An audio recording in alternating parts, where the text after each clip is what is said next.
Hello everyone, welcome to Unimonks.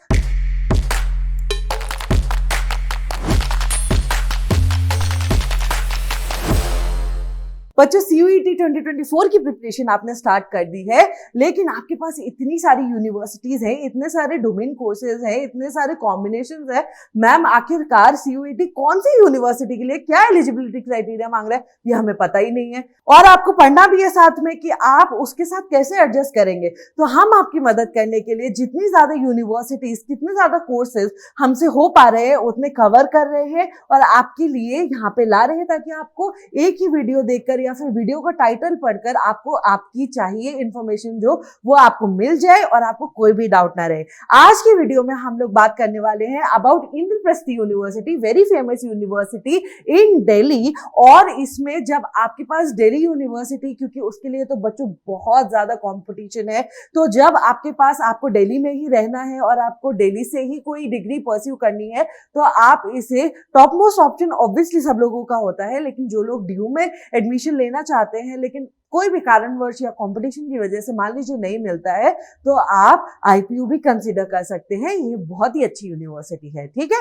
आज के video में हम लोग देखेंगे अबाउट वेरी पॉपुलर 3 कोर्सेज जिनके लिए क्या क्या एलिजिबिलिटी क्राइटेरिया है IPU की तरफ से, वो हम देखेंगे, राइट। फर्स्ट कोर्स है हमारा BA ऑनर्स इंग्लिश, राइट। तो उसमें क्या देखेंगे हम लोग, ये जो आपका बीच वाला पोर्शन है यहाँ पे, वो NTA की तरफ से जो आपका सब्जेक्ट कॉम्बिनेशन जैसा दिखना चाहिए बच्चों, वैसा ही होता है, राइट। तो आपको अगर इंग्लिश से BA ऑनर्स करनी है IPU से, तो आपका सब्जेक्ट कॉम्बिनेशन कैसा दिखना चाहिए कि आपका सेक्शन 1A जो है लैंग्वेजेस में से, उसमें से वो लोग इंग्लिश मांग रहे हैं कि आपके पास इंग्लिश होना चाहिए, राइट। इंग्लिश लैंग्वेज सेक्शन से हो गया और सेक्शन 2 की यहाँ पे कोई रिक्वायरमेंट नहीं है आपसे, जैसे कि ड्यू में होता है। तो ड्यू में आपसे बोलते हैं कि choose 2 subjects from list B1, ऐसा नहीं है यहाँ पे सीधा आपके लिए ऑप्शन है, इजी है, इंग्लिश प्लस GT, राइट। तो इंग्लिश प्लस GT अगर आपका कॉम्बिनेशन ऐसा दिख रहा है या फिर आपके कॉम्बिनेशन में इंग्लिश और GT है, तो आप एलिजिबल हैं IPU में BA ऑनर्स के लिए अप्लाई करने के लिए, राइट। और उसके बाद यहाँ पर जो यूनिवर्सिटी में आप जब इसका स्कोर कार्ड लेकर आप IPU में जाएंगे, तब वो क्या डिमांड कर रहे हैं आपसे कि आपका एटलीस्ट बच्चों एग्रीगेटेड कितना होना चाहिए, 50% मार्क्स होना चाहिए 10+2 लेवल एग्जामिनेशन में फ्रॉम अ रिकॉग्नाइज्ड स्टेट और a central board, example CBSE, right. तो CBSE की तरह और कौन से बोर्ड हैं हमारे, ICSE हैं, सारे स्टेट बोर्ड हैं। तो उनकी जब मार्कशीट लेकर आप जाएंगे अपने सब्जेक्ट्स के साथ 12th में जो है, तो उनका एग्रीगेशन एटलीस्ट 50% होना चाहिए, तभी आप इसमें अप्लाई करने के लिए अवेलेबल होंगे। और क्या बोल रहे हैं कि इंग्लिश जो है आपका, इंग्लिश उसमें 10+2 लेवल का इंग्लिश भी आपको पास होना चाहिए। तो 50% हमारा एग्रीगेशन सारे सब्जेक्ट्स का होना चाहिए और इंग्लिश हमारा पास होना चाहिए। तो आपका कॉम्बिनेशन ऐसा दिखेगा, तो आप एलिजिबल हैं BA ऑनर्स इंग्लिश में पार्टिसिपेट करने के लिए, राइट। उसके बाद सेकेंड कोर्स जो है हमारा, वो है BA ऑनर्स इकोनॉमिक्स में, वेरी पॉपुलर कोर्स, और आप IPU से डेफिनेटली इसे परस्यू कर सकते हैं। It is a very good university. तो वहां पर आपको क्या दिखाई दे रहा है, इसका कॉम्बिनेशन कैसा दिखना चाहिए आपका CUET के उसमें, कि भाई इंग्लिश है आपका लैंग्वेज में से, not any language, you can not choose any language, आपका इंग्लिश ही होना चाहिए उसमें से, राइट, 1A में से। उसके बाद सेकंड, इसमें नहीं था आपका सेकंड वाला जो सेक्शन होता है वो, लेकिन इसमें है, और वो क्या बता रहे हैं आपका, इको होना चाहिए या फिर बिजनेस इकोनॉमिक्स होनी चाहिए, या फिर बिजनेस इकोनॉमिक्स होनी चाहिए आपकी, तभी आपको मिलेगा। इन दोनों में से कोई एक चीज चूज कर लीजिए आपका सेकंड जो सेक्शन है उसमें से, राइट।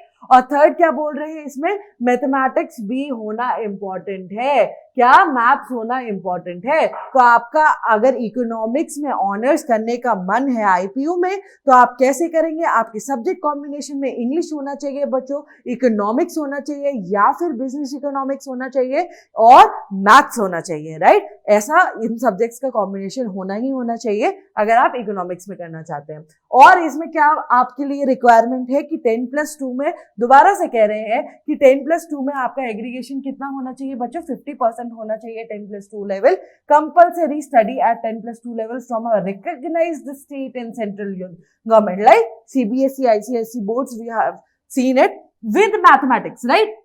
अलग से लिखा है विद मैथमेटिक्स, क्या लिखा है, विद मैथमेटिक्स, मतलब 12th में आपके पास मैथमेटिक्स होना चाहिए, तभी आपका 50% जो मार्क्स यहाँ पे एग्रीगेशन है उसका भी साथ में आएगा विद मैथमेटिक्स एंड इंग्लिश। एक लैंग्वेज आप देख रहे हैं कंपलसरी है इसमें, ऊपर भी इंग्लिश कंपलसरी था पास होना, इसमें भी आपके लिए इकोनॉमिक्स में भी इंग्लिश कंपलसरी है पास होना, सब्जेक्ट्स एट 10+2 लेवल, राइट। तो आपका क्या हो गया भाई, 50% एग्रीगेशन ऑफ मार्क्स हो गया, 50% एग्रीगेशन ऑफ मार्क्स हो गया, प्लस क्या हो गया, मैथ्स होना इंपॉर्टेंट है इसमें, और क्या है, इंग्लिश होना इंपॉर्टेंट है, राइट। तो समझ गए आप कि इसमें आईपीयू क्या डिमांड कर रहा है, इकोनॉमिक्स के लिए। उसके बाद थर्ड कोर्स पे चलते हैं, तो हमारा क्या है, BBA and allied programmes, okay, bachelors in business administration.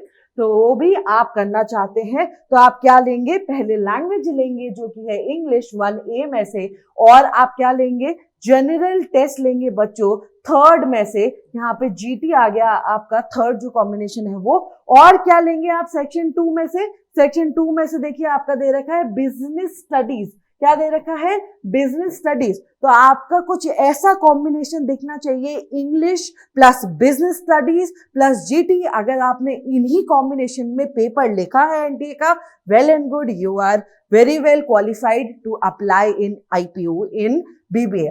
और क्या बोल रहे हैं, पास इन क्लास 12 10+2 ऑफ सीबीएसई और equivalent with a minimum of 50% marks.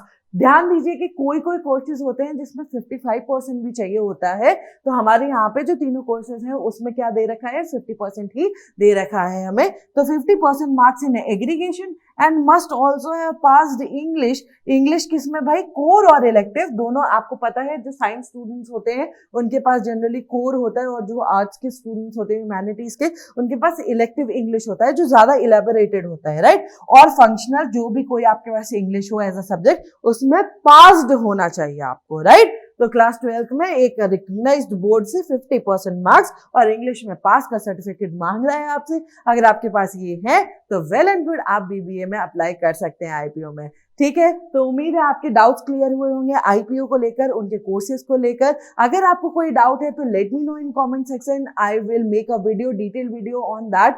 जो भी आपका डिलिबरेटली डाउट होगा मैं उसे सॉल्व करने की कोशिश करूंगी। हम यहाँ पे सभी फैकल्टी सॉल्व करने की कोशिश करेंगे। तो उम्मीद है आपको वीडियो पसंद आई होगी, और ऐसी ही अमेजिंग वीडियोस के लिए प्लीज फॉलो यूनिवॉन्स and subscribe it. Thank you.